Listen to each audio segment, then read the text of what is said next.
अस्सलाम वालेकुम, this is साद अहमद बसरा। आज हम बात करने जा रहे हैं कि हम किस तरह खुश, मुतमईन और पुरसकून रह सकते हैं, और इसके साथ नफ्सियाती उसूल मैं आपके साथ डिस्कस करने जा रहा हूँ। सबसे पहला जो उसूल है, जो मैंने ख़ुद अपनी ज़िंदगी में बड़ा मुशाहदा किया है, कि जो ज़िंदगी में बुरा हो चुका है ना, उसको याद करके हमें अपने आप को अज़ियत नहीं देनी चाहिए। हमें ये बात समझनी है कि हमारा अपनी तकदीर पे कंट्रोल नहीं है, हमारे हाथ में सारे फैसले नहीं हैं, और जो कुछ हमारे साथ हो चुका है हमें उसको बार बार याद करके, और जो हमारे साथ बुरा हो चुका है उसको ज़हन में दोहरा के अपने आप को अज़ियत नहीं देनी। ये सबसे पहला उसूल है जो हमें अपनी ज़िंदगी को खुश खुरम रखने के लिए ज़हन में रखना है। दूसरा नफ्सियाती असूल जो है, वो नफ्सियाती असूल ये है कि हमें लोगों के बारे में ये बहुत ज़्यादा नहीं सोचना कि लोग क्या क्या कहते हैं, क्योंकि अगर हम ज़्यादा दफ़ा ये सोचते रहें कि लोग क्या कहते हैं, क्या कह रहे हैं, तो देखें हर एक का सोचने का ज़ाविया अलग है। अल्लाह ताला ने इस कायनात की बुनियाद जो है वो इख्तिलाफ़ी अमल पर रखी है, इख्तिलाफ़ी राय पे रखी है। लोग मुख्तलिफ़ कल्चर से बिलोंग करते हैं, ट्रेडिशन से बिलोंग करते हैं, मज़ाहब से बिलोंग करते हैं, मुख्तलिफ़ सोच के ज़ाविये रखते हैं, तो हम सबको खुश नहीं कर सकते। इसलिए जो आपका रास्ता है, आप उसके बारे में सोचें कि उसमें क्या बुरा है, क्या सही है और क्या गलत है। अगर उसमें कुछ खामियां हैं उनको दुरुस्त कर लें, लेकिन इस चीज़ से आज़ाद हो जाएं कि लोग क्या कुछ कहते हैं। अब इससे मुराद ये भी नहीं है कि आप बिल्कुल ही सोसाइटी के, कल्चर के, ट्रेडिशंस के, नॉर्म्स के, मज़हब के सारे उसूलों को पामाल करते हुए आप कुछ करते रहें और लोग आपको बुरा भला कहें तो आपको कोई परवाह ही ना हो। इससे मुराद ये नहीं है। इससे मुराद ये है कि आप इन लिमिट्स में रह के, और जो फजूल नहीं है, जैसे कुछ कल्चर्स हैं कि उनका कोई बुनियाद नहीं है, लेकिन मज़हब में जो अल्लाह ताला का हुक्म है वो उस पे आपका सवाल करना नहीं बनता अगर आप मुसलमान हैं। तो ये दूसरा असूल है कि आज़ाद रहें इस बात से कि लोग क्या कहते हैं। तीसरा नफ्सियाती असूल जो हमने ज़हन में रखना है कि अच्छा हो या बुरा वक्त हो, वो गुज़र जाएगा।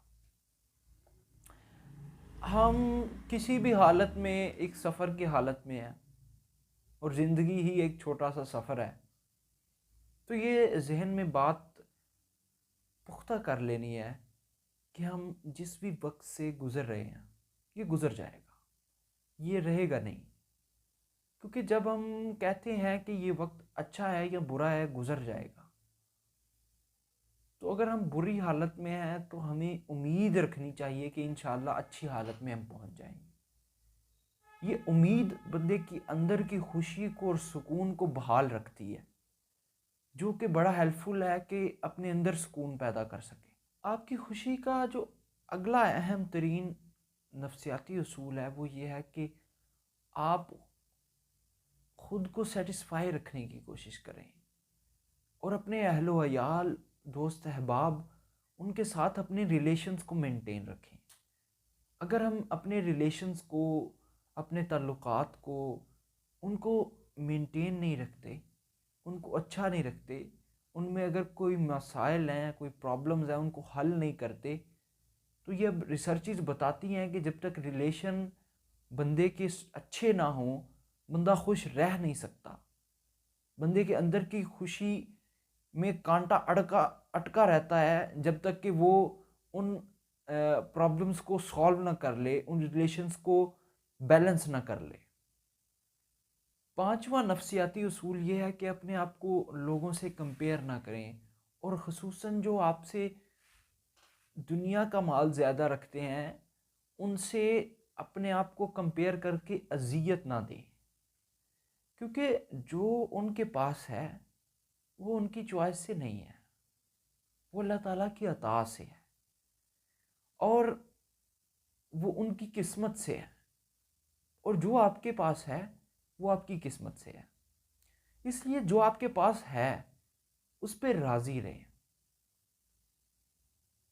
बल्कि अपने आप को इस अज़ियत में मत डालें कि ये मेरे पास क्यों नहीं है। क्योंकि शुक्र का ताल्लुक इस चीज़ से है कि आपके पास जो है आप उसको महसूस करें, आपके पास जो है आप उससे लुत्फ़ अंदोज़ हों, आप उसको अच्छा महसूस करें, आप उससे फ़ायदा उठाने की कोशिश करें जो है। लेकिन अगर आप इस चीज़ पे फोकस कर रहे हैं कि आपके पास क्या नहीं है, तो डेफिनेटली आप अपनी महरूमी पे फोकस कर रहे हैं, अपनी कमज़ोरी पे फोकस कर रहे हैं, अपनी एहसास कमतरी के जज्बे को उभार रहे हैं। ये आपको कैसे खुश रख सकता है? किस तरह पॉसिबल है कि आप इस एहसास में रहें और खुश रहें? ये नामुमकिन बात है। उसूल ये है कि जब आप कुछ जो कर सकते हैं, अपना पूरा जोर लगाने के बाद उसके रिजल्ट्स को अल्लाह ताला पे छोड़ छोड़ दें कि जो होगा अल्लाह ताला करेंगे, जो होगा वो अब मेरे इख्तियार से बाहर का है, जो मेरे इख्तियार का था वो अब तक मैं कर चुका हूँ और वो हो चुका है। अब इससे आगे जो है वो अल्लाह ताला के हाथ में है। ये अपने ज़हन में रखें कि आप अपने नताइज को कंट्रोल नहीं कर सकते, अपनी कोशिश को कंट्रोल कर सकते हैं, अपनी कोशिश को बढ़ा सकते हैं, अपनी कोशिश को अपने फुल ऑप्टिमम पोटेंशियल तक लेके जा सकते हैं। सातवां असूल यह है कि अगर आपकी ज़िंदगी में परेशानियां आएँ तो ये मत सोचें और उन परेशानियों से इस तरह मत चिपके रहें कि और परेशान करते रहें, बल्कि उन परेशानियों को हल्का लें। क्योंकि अब देखें, कोई ऐसा बंदा है कि उसका एक छोटा सा कोई मसला है, कोई एक छोटी सी प्रॉब्लम है। अब कोई दूसरा एक बंदा है कि उसकी इतनी बड़ी प्रॉब्लम्स हैं। जैसे अगर कोई बंदा है कि उसका एक उंगली के ऊपर ज़ख़म आ गया है और वो अपने ज़ख़म को ले के रो रहा है और कह रहा है कि यार देखो कितना दर्द हो रहा है, कितना दर्द हो रहा है।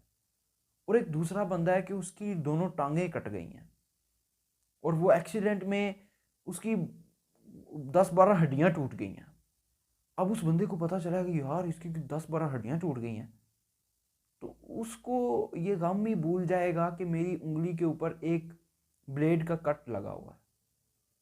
तो इस तरह आप अपने आप को ये एहसास दिलाएं कि आपके जो गम हैं इतने बड़े हैं नहीं, और अपने गमों को अपनी नज़र में बहुत बढ़ा चढ़ा के बयान मत करें कि इससे आपके गम जो हैं वो आपके लिए ज़ख्म जो है वो उन पे नमक छिड़कने वाली बात है। तो इस चीज़ से परहेज़ करें। Thank you so much for watching this video. Allah हाफिज़।